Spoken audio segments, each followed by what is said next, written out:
안녕하세요. 오늘 저희와 함께 살펴볼 자료들은요. 모차르트의 오페라 피가로의 결혼에 관한 아주 흥미로운 이야기들입니다.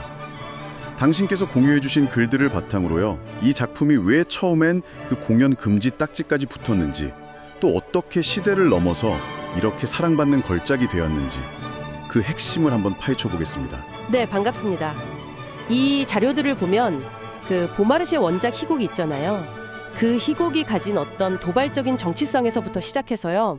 이걸 모차르트가 어떻게 자기만의 천재적인 오페라로 만들어냈는지, 그 과정, 그리고 그 작품이 단순한 즐거움을 넘어서서 사회 변화나 후세 문화에 어떤 영향을 주었는지, 이런 것들을 아주 입체적으로 보여주고 있습니다. 특히 그 당시 사회 질서에 대한 아주 날카로운 풍자, 이게 어떻게 예술로 딱 형상화되었는지가 주목할 만한 지점 같아요. 맞아요. 자료에서도 그 부분이 딱 눈에 띄더라고요. 원작 희곡 때문에 루이 16세가 직접 나서서 금지시켰고 귀족들은 막 분노했다는 거예요. 도대체 어떤 내용이었길래 그렇게까지 파장을 일으켰을까요?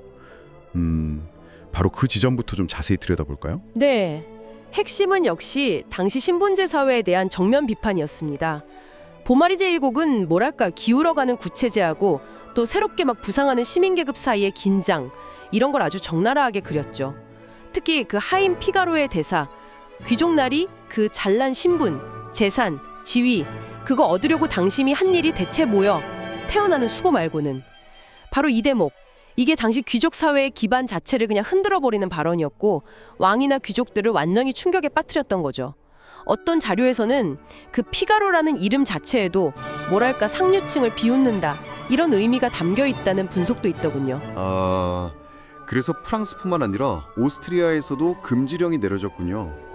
그런데 모차르트하고 그 대본가 다폰테는요, 이렇게 민감한 정치적인 내용을 어떻게 오페라로 만들 수 있었을까요? 그 검열을 피하기가 쉽지 않았을 것 같은데요. 네, 맞아요. 그들이 아주 영리했어요.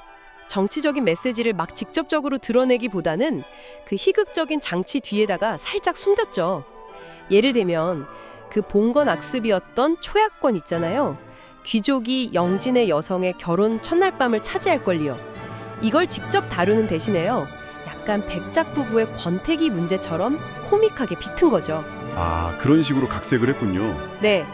그렇지만 그 하인 피가로가 결국에는 백작을 막 조롱하고 무릎 꿇리는 장면 같은 거, 그런 원작의 통열한 풍자는 아주 교묘하게 살려냈습니다. 그렇게 각색했는데도 자료 보니까 비엔나 초연 때 반응이 정말 대단했더라고요. 앙코르 요청이 너무 많아서 황제가 직접 나서서 독창국 외에는 앙코르를 금지시켰다는 얘기까지 있던데 이게 진짠가요? 그렇습니다. 그건 사실이에요. 근데 그 이유가 바로 모차르트의 음악 그 자체의 힘이었어요. 이게 결정적이었죠. 등장인물들의 그 복잡한 심리나 극적인 상황 변화를 정말 너무나 아름답고 또 재치 있는 음악으로 완벽하게 표현해냈거든요. 그러니까 관객들은 음악만 들어도 그 모든 감정을 다 느낄 수 있었던 거예요.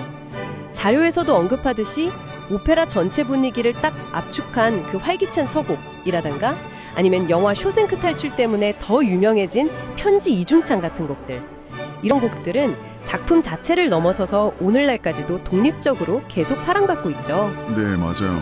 그 쇼생크 탈출 장면은 저도 기억나요. 그리고 자료에 나폴레옹이 보마르시의 연극에서 혁명이 시작되었다, 이렇게 언급한 부분이 나오는데 이게 참 인상 깊네요. 정말로 예술 작품 하나가 혁명의 어떤 도화선 같은 게 될 수도 있었을까요? 네, 자료에 따르면 나폴레옹은 실제로 그렇게 봤다고 합니다. 물론 예술이 직접적으로 혁명을 일으키지는 않겠죠. 하지만 이 작품이 귀족 사회의 위선을 폭로하고 또 시민들에게 어떤 해방감을 주면서 결과적으로 혁명의 분위기를 만드는데 아주 중요한 역할을 했다, 이런 분석이 상당히 설득력이 있습니다. 뭐랄까 사회 변화에 대한 열망에 불을 붙인 어떤 도화선 같았다, 이렇게 볼 수 있겠죠. 오페라 역시 평민들이 예술을 통해서 억눌린 감정을 좀 해소하는 그런 창구가 되었을 수도 있고요. 그러고 보니 쇼생크 탈출에서 그 편지 이중찬이 쫙 울려 퍼지던 장면이 진짜 자유에 대한 갈망을 아주 상징적으로 보여줬던 것 같아요. 그런데 참 아이러니하게도 정작 모차르트 본인은 이 작품 때문에 귀족 사회에서 점점 입지가 좁아졌다고 하니까요. 이게 좀 역사의 아이러니네요. 그렇죠. 어쩌면 모차르트 자신이 느꼈던 어떤 부당함이나 좌절감 같은 거? 그런 걸 피가로라는 인물에 좀 투영했을지도 모른다. 이런 해석도 가능하고요. 뭐 예술가의 삶과 작품이 항상 순탄하게만 흘러가는 건 아니라는 걸 보여주는 점이기도 하죠. 네, 오늘 피가로의 결혼 관련 자료들을 쭉 보면서 이 오페라가 그냥 단순한 즐거움을 주는 작품이 아니라 시대를 뒤흔든 어떤 사회적인 메시지, 그리고 모차르트의 천재적인 음악, 또 후대에까지 이어지는 아주 깊은 문화적인 울림, 이런 것들을 다 지닌 진짜 걸작이구나 하는 걸 다시 한번 확인할 수 있었습니다. 그 신분 질서에 대한 통쾌한 퉁자하고 또 인간적인 사랑 이야기가 모차르트의 음악과 만나서 어떻게 시대를 초월하는 생명력을 얻게 됐는지 참 흥미롭게 살펴본 시간이었습니다. 맞습니다.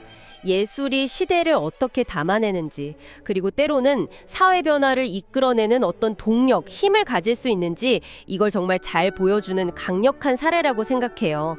특히 그 권력에 맞서는 평범한 개인의 기지나 용기, 이런 걸 그린 이야기는 지금 우리 시대에도 여전히 많은 생각거리를 던져주는 것 같습니다.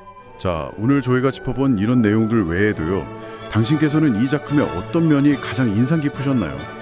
혹시 오늘날 우리가 마주하는 여러 불합리한 상황 속에서 피가로의 그 외침, 태어나는 수고 말고 당신이 한 일이 뭐 있어 하는 그 말이 좀 새롭게 들리지는 않는지 한번 곱씹어 보시는 것도 좋겠습니다.